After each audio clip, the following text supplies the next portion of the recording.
I've got the Dow off about 150 points, NASDAQ down about 50. Not a huge decline by any means. A couple of Dow stocks account for much of that 150-point loss. Eddie Ghabour with me now. I noticed that you are all in on NVIDIA. Go ahead. It's at $140 a share. Make your case.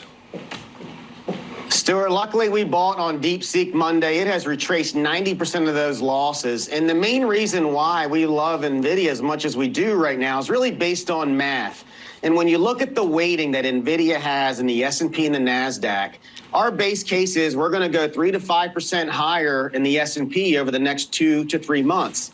We find it mathematically difficult for that to happen without NVIDIA leading the way. That concentration is going to be a problem at some point in time, but right now the trend for that is going to be higher. And the other catalyst right now is the amount of money that's being committed to buy into AI and invest into AI.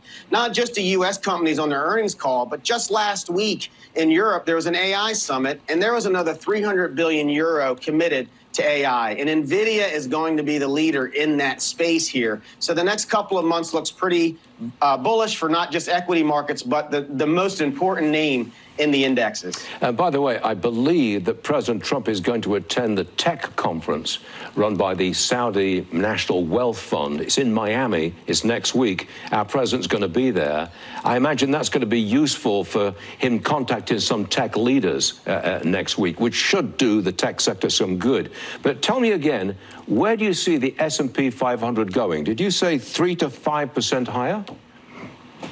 I do. We told clients that February was going to be a buy to dip month because we thought March would be at about 6,300. And we think ultimately that will get us to 65 to 6,600 before we potentially have that sell in May and go away. It's going to be the tale of two stories in 2025. The first half should be strong, and there's going to be quite a bit of challenges in the second half, but we're prepared to be rotating out. So what we love today, we will probably be selling in a few months. But right now, we are not going to fight the tape and continue to follow the math.